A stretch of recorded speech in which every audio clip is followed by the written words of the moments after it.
बात करते हैं प्रधानमंत्री के कुवैत दौरे की। आज उनके दौरे का दूसरा और आखिरी दिन है, क्योंकि ये 2 दिवसीय दौरा था। काफी महत्वपूर्ण ये दौरा था किसी भी भारतीय प्रधानमंत्री का। 43 साल बाद पीएम का ये दौरा यहां पर हुआ है। आप तस्वीरों में देख रहे हैं किस तरह से स्वागत प्रधानमंत्री का वहां पर हुआ है। और आज प्रधानमंत्री कुवैत के अमीर शेख मिशाल, क्राउन प्रिंस और प्रधानमंत्री के साथ बैठक करेंगे। इस दौरान दोनों देशों के बीच कई समझौतों पर हस्ताक्षर भी हो सकते हैं। और इस वक्त हमारे सहयोगी उमा शंकर सिंह हमारे साथ जुड़ रहे हैं ज्यादा जानकारी के साथ। उमा, आज दौरे का दूसरा दिन है, किस तरह के समझौते की संभावनाएं भारत और कुवैत के बीच? जी देखिए, दौरे का दूसरा दिन है और आज कुवैत के अमीर के साथ साथ वहाँ के क्राउन प्रिंस और प्रधानमंत्री से मुलाकात होनी है, प्रधानमंत्री नरेंद्र मोदी की। जहाँ तक समझौतों की बात है तो ट्रेड और एनर्जी जो है वो एजेंडे पर है। साथ ही साथ एक डिफेंस कोऑपरेशन एग्रीमेंट पे भी बातचीत जो है वो चल रही थी और उस दिशा में भी कुछ एमओयू साइन होने की जो संभावना है वो बनती है। जहाँ तक ट्रेड की बात है तो भारत और कुवैत के बीच हाल के दिनों में ट्रेड जो है वो काफ़ी तेज़ी से आगे बढ़ा है।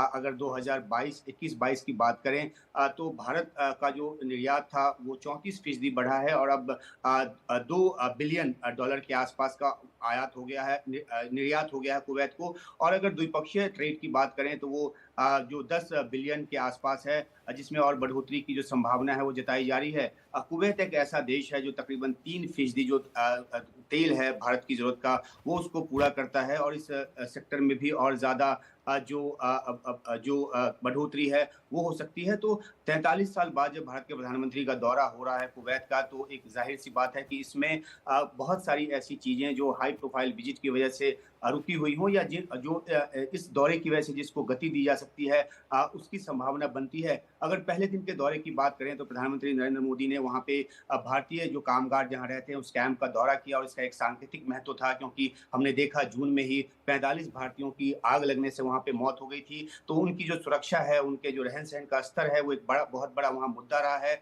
और इस सांकेतिक दौरे के जरिए प्रधानमंत्री ने उसकी तरफ फोकस किया है। तो जो वहाँ की अथॉरिटीज है वो और ज्यादा सक्रिय तौर पर भारतीयों की के जो रहन सहन की जो हालत है जी। उसको सुधारने की दिशा में काम करेंगे। इस बात का एक जो अनुमान है वो लगाया जाता है। एक और अहम बात जो भारतीयों को संबोधित करते हुए प्रधानमंत्री मोदी ने कही, उन्होंने ये कहा कि जहां तक आने में आपको 4 घंटे का वक्त लगता है, वहां पे प्रधानमंत्री को आने में, भारत के प्रधानमंत्री को आने में 4 दशक का समय लग गया। तो जो गल्फ कॉपरेशन काउंसिल का एक महत्वपूर्ण अहम देश है कुवैत, इस बार वो चेयर कर रहा है और ऐसे में प्रधानमंत्री का 4 दशकों के बाद भारतीय प्रधानमंत्री का वहां का दौरा जो है वो संबंधों के नए आयाम लेकर आएगा और जी, ये आज के दिन की बातचीत में जाहिर होगा, जो कि समझौतों या सहमतियों के तौर पर निकलकर शाम तक सामने आएगा। बिल्कुल 4 घंटे का दौरा है, लेकिन 43 साल लगे यहाँ पर भारत के प्रधानमंत्री को कुवैत यहाँ पर जाने में। आपसे ये समझना चाह रहे हैं, आज प्रधानमंत्री का क्या कुछ कार्यक्रम रहने वाला है?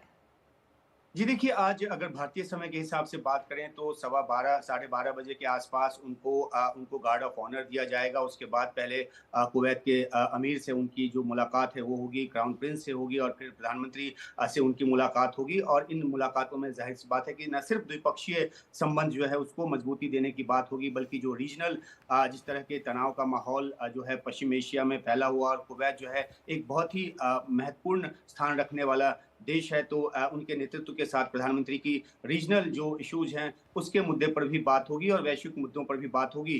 जो नजर लगी है इस बात पे लगी है कि आखिरकार कुवैत जहां से कि एनर्जी जो है वो भारत को मिलता है और जी।